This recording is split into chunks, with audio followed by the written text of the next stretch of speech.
विद्यार्थी मित्रांनो, आज आपण एक नवीन पाठ प्रारंभ करणार आहोत।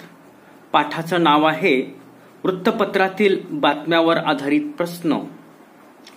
या ठिकाणी वृत्तपत्रामध्ये ज्या काही बातम्या असतात त्या बातम्यावर आधारित काही प्रश्न आपणास विचारले जातात। सर्वसाधारणपणे या पाठावर आधारित 6 मार्काचे प्रश्न असतात।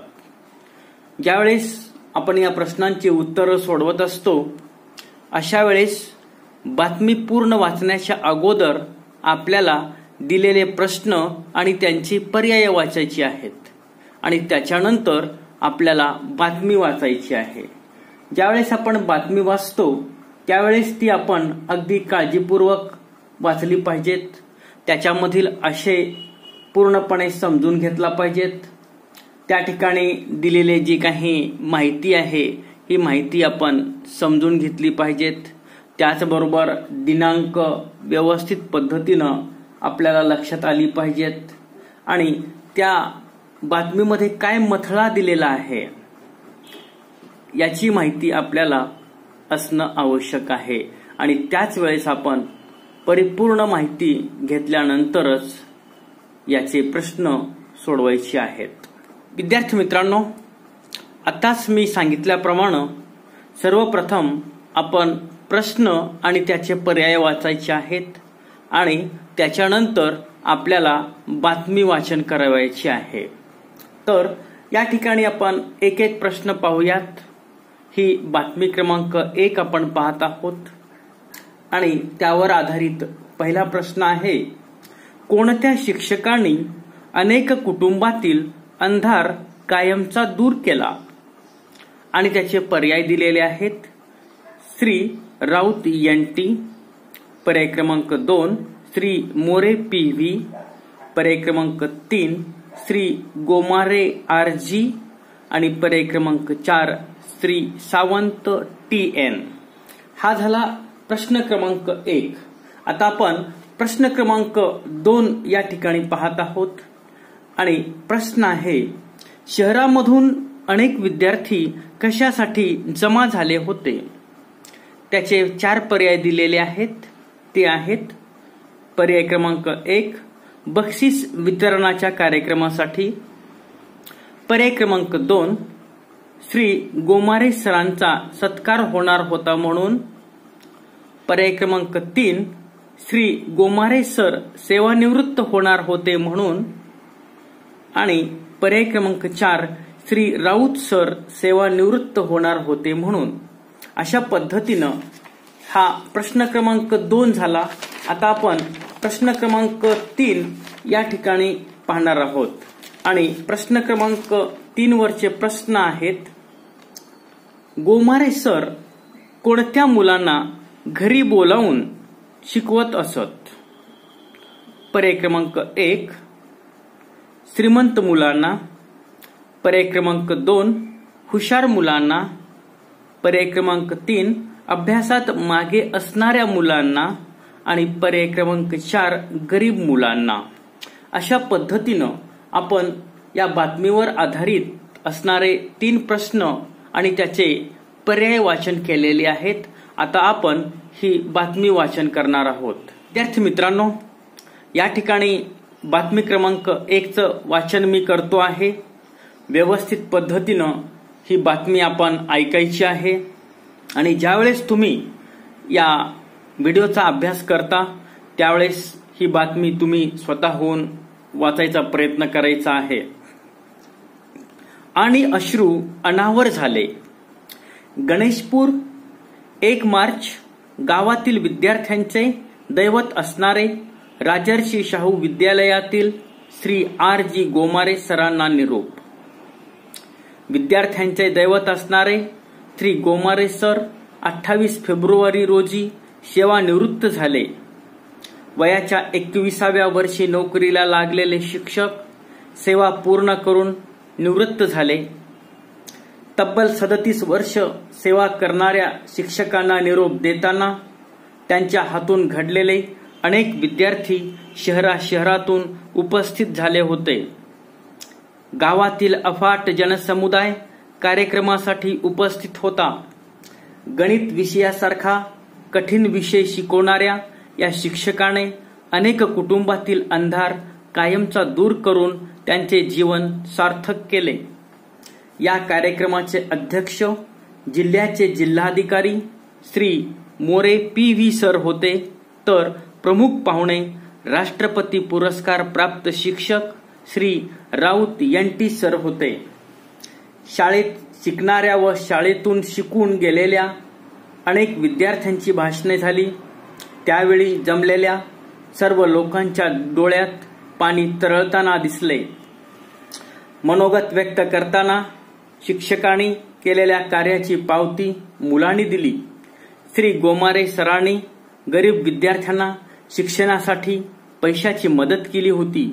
अशा शेकडो विद्यार्थ्यांनी शिक्षकाबद्दल कृतज्ञता व्यक्त केली. अभ्यासात मागे असणाऱ्या विद्यार्थ्यांनाही सर आपल्या घरी बोलावून मोफत सर्व विषय शिकवत. त्यामुळे अशा अनेक विद्यार्थ्यांचे भविष्य घडले.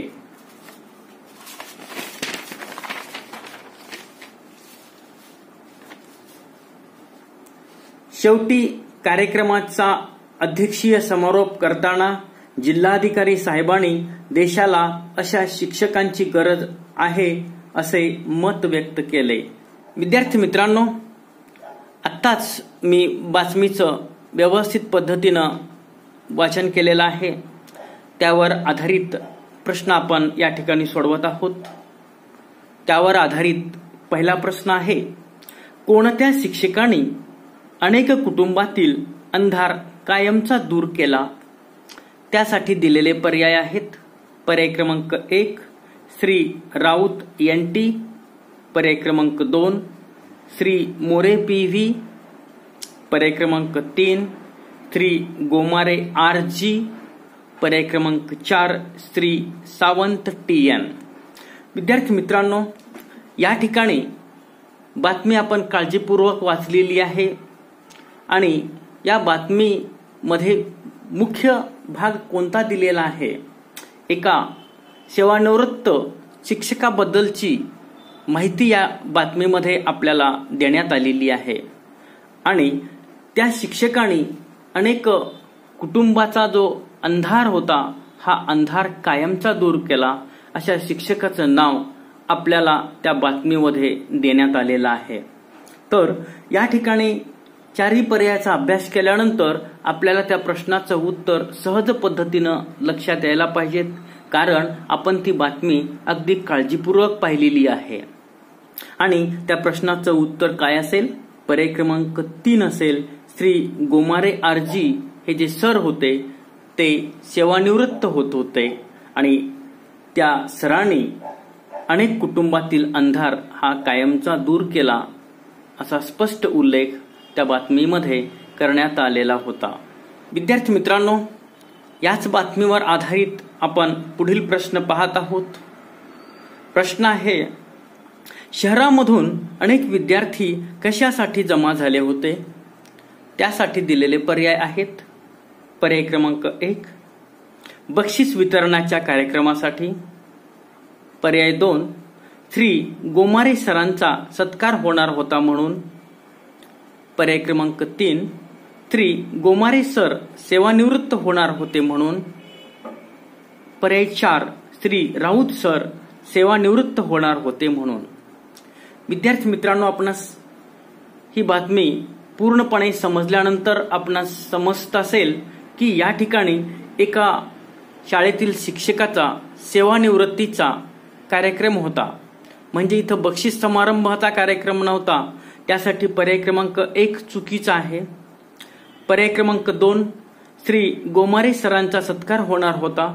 या ठिकाणी गोमारे सरांचा सत्कार होणार होता, परंतु त्याच्यापेक्षा आणखीन एक उत्कृष्ट पर्याय या ठिकाणी असायला हवा आहे. तो पुढे दिलाय का बघूयात आपण. श्री गोमारे सर सेवानिवृत्त होणार होते म्हणून, आणि आणखीन एक पर्याय 4 दिलेला आहे, श्री राऊत सर सेवानिवृत्त होणार होते म्हणून.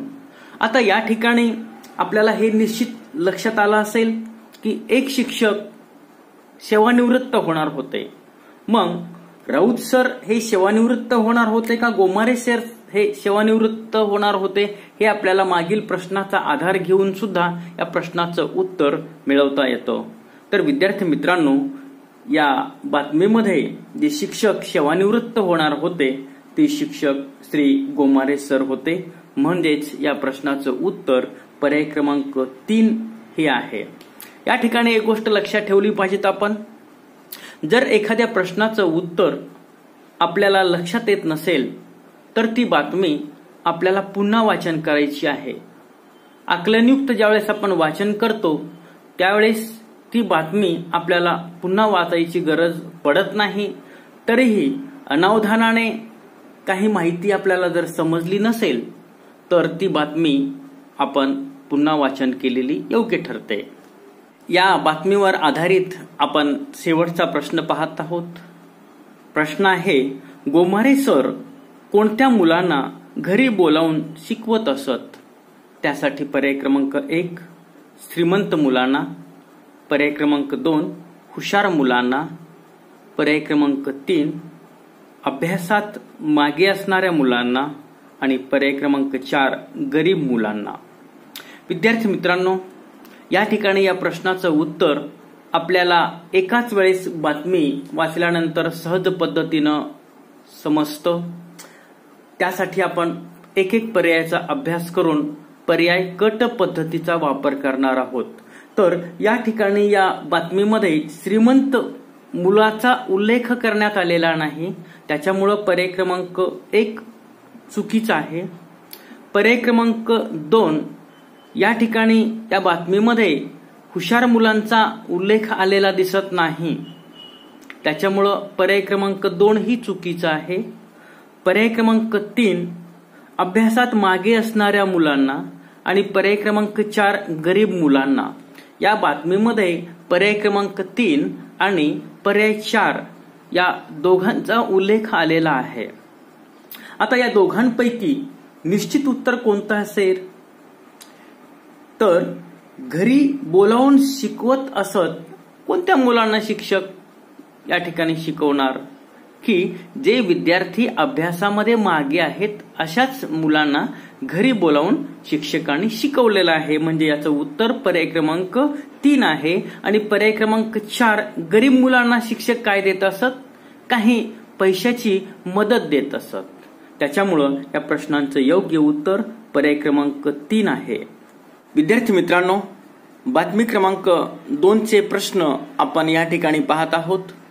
पहिला प्रश्न आहे, हा कार्यक्रम चांगल्या पद्धतीने पार पाडण्यासाठी कोण कामात व्यस्त होते? त्यासाठी पर्याय 1 भराडी, पर्याय 2 कामगार, पर्याय 3 तरुण आणि पर्याय क्रमांक 4 बालक. याच बातमीवर आधारित दुसरा प्रश्न आहे, जाधव सर कशाचे औचित्य साधून 20 मुलींचे कन्यादान केले? पर्याय 1 स्वतःच्या वाढदिवसाचे, पर्याय क्रमांक 2 पत्नीच्या वाढदिवसाचे, पर्याय 3 स्वतःच्या लग्नाच्या वाढदिवसाचे आणि पर्याय क्रमांक 4 पर्याय 1 व 3 योग्य. आणि या बातमीवर आधारित शेवटचा प्रश्न आपण पाहत आहोत. आणि प्रश्न आहे, श्री व सौ जाधव दाम्पत्याला लग्नाला किती वर्ष झाले? त्यासाठी पर्याय 1 25 वर्ष, पर्याय क्रमांक 2 26 वर्ष, पर्याय 3 50 वर्ष आणि पर्याय 4 51 वर्ष.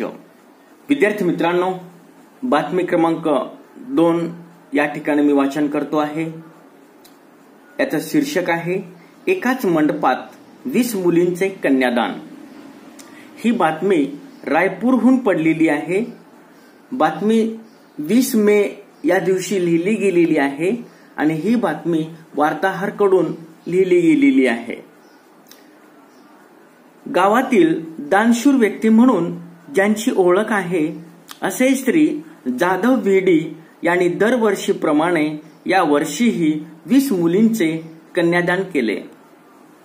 जाधव व्हीडी हे त्यांच्या व त्यांच्या स्वतःच्या लग्नाच्या वाढदिवसाचे औचित्य साधून स्वतःच्या लग्नाच्या दुसऱ्या वर्षापासून दरवर्षी 20 मे रोजी 20 मुलींचे कन्यादान करतात. त्यांच्या आयुष्यातील कन्यादानाचे हे सुवर्ण महोत्सवी वर्ष होते.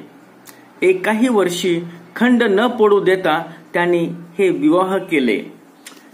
गावाशेजारी असलेल्या मंदिरात भव्य मंडप टाकण्यात आला. त्यापूर्वी गावातील गरीब व्यक्तींची निवड केली गेली. ज्या मुलींच्या आई वडिलांची इच्छा असेल अशा मुलींच्या विवाहाची जबाबदारी श्री जाधव सरांनी घेतली. विवाह होत असणाऱ्या सर्व विवाहित मुलींना मंगळसूत्र व जोडवे 50,000 रुपयांचे भांडेकुंडे दिले गेले. या कार्यक्रमासाठी गावातील तरुण मंडळी सतत महिन्यापासून कामात व्यस्त होती. एवढा मोठा कार्यक्रम असूनही कार्यक्रमात किंचितही गोंधळ पाहण्यास मिळाला नाही. त्यामुळे ज्यांनी या कार्यक्रमासाठी मेहनत घेतली त्यांचा आनंद द्विगुणित झालेला पाहण्यास मिळाला. विद्यार्थी मित्रांनो, ज्यावेळेस आपण बातमीचं वाचन करत असतो त्यावेळेस अगदी आकलनयुक्त बातमीचं वाचन करायचं आहे. जर एखाद्या वेळेस एखाद्या प्रश्नाचं उत्तर आपल्याला समजत नसेल तर ती बातमी पुन्हा वाचन करायची आहे आणि त्या प्रश्नाचं उत्तर व्यवस्थित पद्धतीनं द्यावयाचं आहे. ठीक आहे, तर यावर आधारित पहिला प्रश्न आपण पाहत आहोत. हा कार्यक्रम चांगल्या पद्धतीने पार पाडण्यासाठी कोण कामामध्ये व्यस्त होते, अशा पद्धतीचा प्रश्न आहे आणि याचं उत्तर आपल्याला माहिती आहे. वऱ्हाडी या बातमीमध्ये वऱ्हाडी ह्या शब्दाचा उपयोगच केला गेलेला नाही. त्याच्यानंतर कामगार याही शब्दाचा उल्लेख तिथं दिसत नाही. तरुण आणि बालक, बालक या शब्दाचाही उल्लेख त्या ठिकाणी दिसत नाही. तर तरुण वर्गाचा उल्लेख त्या ठिकाणी दिसतो आहे. शेवटच्या परिच्छेदामध्ये तरुण या शब्दाचा उल्लेख केला गेलेला आहे, कारण जवळपास 1 महिन्यापासून ही तरुण मंडळी कामामध्ये व्यस्त होती अशा पद्धतीचा उल्लेख आहे. म्हणजे या प्रश्नाचं उत्तर पर्याय क्रमांक 3 आहे. त्याच्यानंतर पुढील प्रश्न आपण पाहत आहोत. जाधव सर कशाचे औचित्य साधून 20 मुलींचे कन्यादान केले? विद्यार्थी मित्रांनो, बातमी जर आपण व्यवस्थित पद्धतीनं वाचली असेल तर या प्रश्नाचं उत्तर आपण सहज पद्धतीनं देऊ शकतो. आता पहा, स्वतःच्या वाढदिवसाचे, पर्याय 2 पत्नीच्या वाढदिवसाचे, पर्याय 3 स्वतःच्या लग्नाच्या वाढदिवसाचे आणि पर्याय क्रमांक 4 आहे पर्याय 1 व 3 योग्य. तर विद्यार्थी मित्रांनो, त्या बातमीमध्ये स्पष्ट उल्लेख करण्यात आलेला आहे की जाधव सर हे स्वतःच्या वाढदिवसाचे औचित्य साधून आणि स्वतःच्या लग्नाचे वाढदिवसाचे औचित्य साधून, म्हणजे त्यांचा स्वतःचाही वाढदिवस 20 मे रोजी आहे आणि त्यांच्या लग्नाचा वाढदिवस सुद्धा 20 मे रोजी आहे. म्हणजे या प्रश्नाचं उत्तर काय असेल? पर्याय क्रमांक 4 असेल. पर्याय 1 मध्ये काय दिले? स्वतःच्या वाढदिवसाचे औचित्य साधून आणि पर्याय 3 मध्ये स्वतःच्या लग्नाच्या वाढदिवसाचे औचित्य साधून त्यांनी दरवर्षी 20 मुलींचे लग्न करतात. म्हणजे या प्रश्नाचं उत्तर पर्याय 4 आहे. त्याच्यानंतर आपण या ठिकाणी शेवटचा प्रश्न पाहत आहोत. श्री व सौ जाधव दाम्पत्याला लग्नाला किती वर्ष झाली? पर्याय 1 25 वर्ष, पर्याय 2 26 वर्ष, पर्याय क्रमांक 3 50 वर्ष आणि पर्याय क्रमांक 4 51 वर्ष. विद्यार्थी मित्रांनो, या प्रश्नाचं उत्तर जवळपास 99% विद्यार्थी सहज पद्धतीने चुकतात. फक्त 1% विद्यार्थ्यांची उत्तर या ठिकाणी बरोबर येण्याचा शक्यता असते. याचं प्रमुख कारण काय? कारण आपण परिपूर्ण आकलनयुक्त अशा पद्धतीनं उतार्याचं वाचनच करत नाही. या ठिकाणी उतार्यामध्ये जे काही महत्वपूर्ण घटना दिलेल्या आहेत की बाबा या ठिकाणी जाधव दाम्पत्याला एकूण किती वर्ष लग्नाला झालेली आहे त्यांच्या. आता पहा, हा उतारा आपण जो आहे तेवढाच पुन्हा वाचूया. श्री जाधव भिडी हे त्यांच्या व त्यांच्या स्वतःच्या लग्नाच्या वाढदिवसाचे औचित्य साधून स्वतःच्या लग्नाच्या दुसऱ्या वर्षापासून, लक्षात ठेवा, त्यांच्या स्वतःच्या लग्नाच्या दुसऱ्या वर्षापासून दरवर्षी 20 मे रोजी 20 मुलींचे कन्यादान करतात. त्यांच्या आयुष्यातील कन्यादानाचे हे सुवर्ण महोत्सवी वर्ष होते. आपणास आता सुवर्ण महोत्सवी वर्ष म्हणजे काय हे माहिती असणं गरजेचं आहे. सुवर्ण महोत्सव केव्हा येतो? प्रत्येक 50 वर्षानंतर सुवर्ण महोत्सव येतो. आणि मग अनेक विद्यार्थी या प्रश्नाचं उत्तर काय लिहितात? 50 वर्ष लिहितात. कारण सुवर्ण महोत्सवी वर्ष हे सर्वांना माहितीये. 50 वर्षाला सुवर्ण महोत्सव साजरा केला जातो, 25 वर्षाला रौप्य महोत्सव साजरा केला जातो. अशा पद्धतीने विविध महोत्सव आपण नंतरच्या भागामध्ये पाहणारच आहोत. आता या ठिकाणी अनेक विद्यार्थी 50 वर्ष उत्तर लिहून मोकळे होतात आणि आपल्याला वाटतं की हे उत्तर योग्य आहे. परंतु विद्यार्थी मित्रांनो, या प्रश्नाचं उत्तर हे पर्याय क्रमांक 3 नाही. कारण त्या ठिकाणी त्यांनी काय म्हटलेलं आहे? त्यांचं लग्न ज्या वर्षी झालेलं आहे त्याच्या दुसऱ्या वर्षापासून काय झालेलं आहे? त्यांनी लग्न लावून देण्यास सुरुवात केलेली आहे. आणि हे वर्ष 50वं वर्ष आहे लग्न लावून द्यायचं. म्हणजे हे 50 वर्ष आणि त्यांच्या लग्नाचा वर्ष आणि 20 मुलींचं लग्न लावून दिलेला पहिलं वर्ष, याच्यामध्ये 1 वर्षाचा फरक आहे. त्याच्यामुळे या प्रश्नाचं उत्तर किती असेल? 51 वर्ष असेल. म्हणजे श्री व सौ जाधव दाम्पत्याला लग्नाला 51 वर्ष पूर्ण झालेली होती. विद्यार्थी मित्रांनो, मी बातमी 3 वरील प्रश्न वाचन करतो आहे. पहिला प्रश्न आहे, 7वी वर्गाचे वर्ग शिक्षक कोण होते? पर्याय 1 श्री भोसले PB, पर्याय 2 श्री सूरज ठाकूर, पर्याय 3 श्री माने PD, पर्याय 4 श्री सावंत SK. प्रश्न क्रमांक 2 आहे, शाळेमध्ये झालेला बदल हा कोणामुळे झाला असे अध्यक्ष व प्रमुख पाहुण्यांनी सांगितले? त्यासाठी पर्याय 1 श्री भोसले PB, पर्याय 2 श्री सावंत सर, पर्याय 3 श्री माने PD, पर्याय 4 श्री सूरज ठाकूर. आणि याच बातमीवर आधारित शेवटचा प्रश्न आहे, या वर्षी आदर्श शिक्षक पुरस्कार कोणाला देण्यात आला? त्यासाठी पर्याय 1 श्री सूरज ठाकूर, पर्याय 2 श्री माने PD, पर्याय क्रमांक 3 श्री भोसले PB आणि पर्याय क्रमांक 4 श्री सावंत SK. विद्यार्थी मित्रांनो, हे प्रश्न वाचन झालेले आहेत. आता आपण बातमी वाचन करणार आहोत. विद्यार्थी मित्रांनो, बातमी क्रमांक 3चं मी वाचन करतो आहे. याचं शीर्षक आहे, शिक्षक दिन उत्साहात साजरा. खेडवाडी, दिनांक 6 सप्टेंबर. वार्ताहराकडून, येथील रामलाल विद्यालयात शिक्षक दिन उत्साहात साजरा करण्यात आला. या प्रसंगी कार्यक्रमाचे अध्यक्ष गावाचे सरपंच श्री सूरज ठाकूर हे होते. तर प्रमुख पाहुणे पंचायत समिती अध्यक्ष श्री योगेश पांडे हे होते. या कार्यक्रमाचे नियोजन शाळेतील 7व्या वर्गाकडे होते. अत्यंत सुंदर अशा पद्धतीने कार्यक्रमाची रूपरेषा 7व्या वर्गाचे वर्ग शिक्षक श्री माने PD सरांनी व त्या वर्गातील विद्यार्थ्यांनी केले होते. सूत्रसंचलन करणारी कुमारी अश्विनी मोरे हिने तर सर्वांचे लक्ष वेधून घेतले होते. या प्रसंगी शाळेतील सर्व शिक्षकांचा सत्कार समारंभ 7व्या वर्गातील विद्यार्थ्यांनी केला. अनेक विद्यार्थ्यांनी आपले मनोगत व्यक्त केले. या प्रसंगी काही विद्यार्थ्यांनी डॉक्टर सर्वपल्ली राधाकृष्णन यांच्याबद्दल माहिती सांगितली, तर काही विद्यार्थ्यांनी शिक्षकाबद्दल माहिती सांगितली.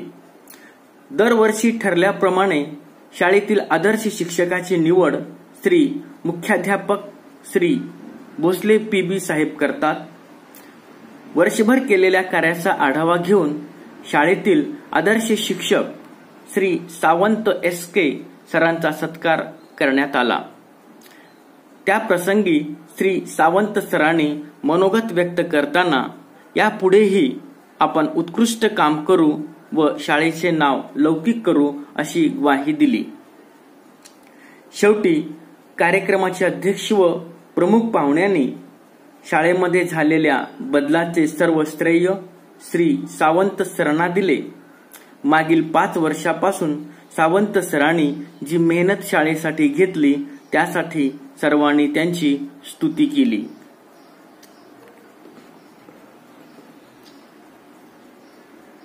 मित्रांनो, या बातमीवर आधारित अत्यंत साधे प्रश्न विचारण्यात आलेले आहेत। पहिला प्रश्न आहे, 7वी वर्गाचे वर्ग शिक्षक कोण होते? आता या ठिकाणी आपल्याला बातमी पुन्हा वाचायला काही हरकत नाही, कारण या ठिकाणी अनेक शिक्षकांचा उल्लेख करण्यात आलेला आहे आणि मग आता 7व्या वर्गाचा उल्लेख कुठं केलेला आहे हे आपल्याला सहज पद्धतीनं लक्षात येतं। या पॅराग्राफमध्ये 7व्या वर्गाचा उल्लेख केलेला आहे आणि याच ठिकाणी 7व्या वर्गाचे जे वर्ग शिक्षक आहेत त्यांचंही नाव आहे। आता पहा, 7व्या वर्गांचे वर्ग शिक्षक श्री माने PD, म्हणजे 7व्या वर्गाचे जे वर्ग शिक्षक आहेत ते कोण आहेत? माने PD सर हे आहेत। म्हणजे या प्रश्नाचं उत्तर पर्याय क्रमांक 3 आहे। विद्यार्थी मित्रांनो, पुढील प्रश्न मी वाचन करतो आहे। शाळेमध्ये झालेला बदल हा कोणामुळे झाला असे अध्यक्ष व प्रमुख पाहुण्यांनी सांगितले? त्यासाठी पर्याय 1 श्री भोसले PB, पर्याय 2 श्री सावंत सर, पर्याय 3 श्री माने PD, पर्याय 4 श्री सुरेश ठाकूर। आता या प्रश्नाचं उत्तर जर आपणास लक्षात येत नसेल तर ही बातमी आपल्याला पुन्हा वाचन करायची आहे। आता बातमी ही प्रत्येक प्रश्न सोडवत असताना पूर्ण वाचन करायची नाही, तर ज्या भागामध्ये त्या प्रश्नाचं उत्तर आहे तेवढाच भाग आपल्याला वाचन करायचा आहे। दरवर्षी ठरल्याप्रमाणे शाळेतील आदर्श शिक्षकाची निवड मुख्याध्यापक श्री भोसले PB साहेब करतात। वर्षभर केलेल्या कार्याचा आढावा घेऊन शाळेतील आदर्श शिक्षक श्री सावंत SK सरांचा सत्कार करण्यात आला। त्या प्रसंगी श्री सावंत सरांनी मनोगत व्यक्त करताना यापुढेही आपण उत्कृष्ट काम करू व शाळेचे नाव लौकिक करू अशी ग्वाही दिली। शेवटी कार्यक्रमाचे अध्यक्ष व प्रमुख पाहुण्यांनी शाळेमध्ये झालेल्या बदलाचे सर्व श्रेय श्री सावंत सरांना दिले। म्हणजे या प्रश्नाचं उत्तर काय असेल? श्री सावंत सर हे या प्रश्नाचं उत्तर आहे। म्हणजे पर्याय क्रमांक 2 हे या प्रश्नाचं उत्तर आहे। त्याच्यानंतर आपण शेवटचा प्रश्न या ठिकाणी पाहणार आहोत। यावर्षी आदर्श शिक्षक पुरस्कार कोणाला देण्यात आला? तर या बातमीमध्ये आत्ताच आपण पाहिलेलं आहे की श्री सावंत SK सरांना आदर्श शिक्षक पुरस्कार देण्यात आलेला आहे। म्हणजे या प्रश्नाचं उत्तर पर्याय क्रमांक 4 आहे। विद्यार्थी मित्रांनो, बातमी क्रमांक 4 मधील मी प्रश्नांचं वाचन करतो आहे। प्रश्न क्रमांक 1 आहे, रोपांची लागवड करताना कोणाची मदत घेण्यात आली? पर्याय क्रमांक 1 गावकऱ्यांची, पर्याय क्रमांक 2 जोंधळे संजयची, पर्याय क्रमांक 3 वार्ताहराची, पर्याय क्रमांक 4 वन विभागाची। हा झाला प्रश्न क्रमांक 1। आता आपण प्रश्न क्रमांक 2 पाहणार आहोत। वडसांगवी गावात व परिसरामध्ये किती झाडे लावण्यात आली? पर्याय 1 5, पर्याय 2 4, पर्याय क्रमांक 3 5000 आणि पर्याय क्रमांक 4 4000। आणि याच बातमीवर आधारित शेवटचा प्रश्न आहे, झाडे लावण्यासाठी लागणारा खर्च कशा पद्धतीने जमा करण्यात आला? त्यासाठी पर्याय 1 श्रीमंत लोकांच्या मदतीने, पर्याय 2 गावातील घरोघरी जाऊन, पर्याय क्रमांक 3 काम करून आणि पर्याय क्रमांक 4 सदस्याकडून जमा करून। अशा पद्धतीनं आपण या बातमीवर आधारित तीनही प्रश्न वाचन केलेले आहेत। आता आपण या बातमीचं वाचन करणार आहोत। विद्यार्थी मित्रांनो, बातमी क्रमांक 4चं वाचन मी करतो आहे. बातमीचं शीर्षक आहे, एका दिवसात 5,000 रोपे लावण्याचा विक्रम. वडसांगवी 5 जून वार्ताहराकडून. पर्यावरण दिनाचे औचित्य साधून वडसांगवी गावातील जय क्रिकेट संघाच्या वतीने गावामध्ये 5,000 झाडे लावण्यात आली. जय क्रिकेट संघाचा कर्णधार जोंधळे संजय यांनी वार्ताहराला बोलताना सांगितले की गावाला प्रगतीपथावर नेण्यासाठी गावातील व्यक्ती आरोग्यसंपन्न असले पाहिजे. त्यासाठी आमच्या संघाने मागील 2 महिन्यापासून नियोजन केले आहे. त्यासाठी आमच्या संघातील प्रत्येक सदस्यांनी गावातील घरोघरी जाऊन त्यांच्या परिस्थितीप्रमाणे त्यांच्याकडून मदत घेतली व गावापासून पूर्वेकडे 5 किलोमीटर व पश्चिमेकडे 4 किलोमीटर लांबीच्या रस्त्यावर दुतर्फा 5 फूट खोल खड्डे पाडण्यात आले व त्यामध्ये माती भरण्यात आली. अशा प्रकारचे नियोजन करताना वन विभागाची मदत घेण्यात आली. त्यांच्याकडून चांगल्या प्रतीच्या झाडांची माहिती घेण्यात आली. पुण्यातील सुप्रसिद्ध स्त्री नर्सरीमधून 5,000 रोपे विकत आणली. त्याने पुढे हेही सांगितले की उन्हाळ्यामध्ये टँकरच्या मदतीने रोपांना पाणी देण्याचे नियोजन केले आहे. ते म्हणाले की आम्ही लावलेले 5,000 झाडे जगलेच पाहिजेत. आज सकाळपासून आमच्या संघातील सर्व सदस्य मंडळी कामात व्यस्त होती. सर्वांनी ठरविलेल्या नियोजनाप्रमाणे 1 वाजता रोपे लावून पूर्ण झाली. आपण या ठिकाणी बातमी क्रमांक 4वर आधारित विचारलेले प्रश्न या ठिकाणी सोडवत आहोत. पहिला प्रश्न आहे, रोपांची लागवड करताना कोणाची मदत घेण्यात आली? पर्याय 1 गावकऱ्यांची, पर्याय 2 जोंधळे संजयची, पर्याय क्रमांक 3 वार्ताहराची आणि पर्याय क्रमांक 4 वन विभागाची.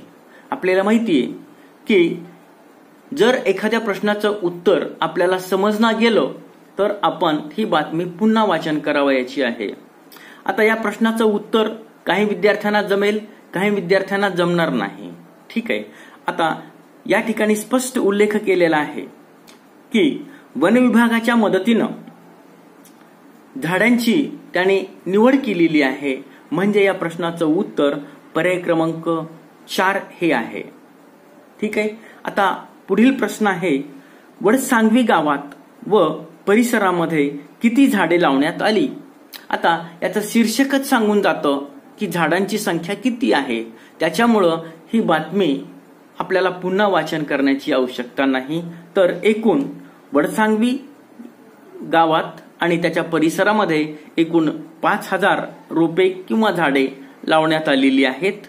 म्हणजे या प्रश्नाचं उत्तर पर्याय क्रमांक 3 हे आहे.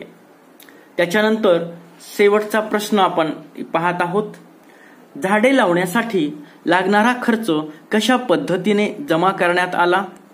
पर्याय 1 श्रीमंत लोकांच्या मदतीने, पर्याय 2 गावातील घरोघरी जाऊन, पर्याय 3 काम करून आणि पर्याय क्रमांक 4 सदस्याकडून जमा करून. विद्यार्थी मित्रांनो, जर हा प्रश्न तुम्हाला गोंधळामध्ये टाकणारा वाटला तर हा पॅराग्राफ आपण पुन्हा वाचन करणार आहोत. आता पहा, गावाला प्रगतीपथावर नेण्यासाठी गावातील व्यक्ती आरोग्यसंपन्न असले पाहिजेत.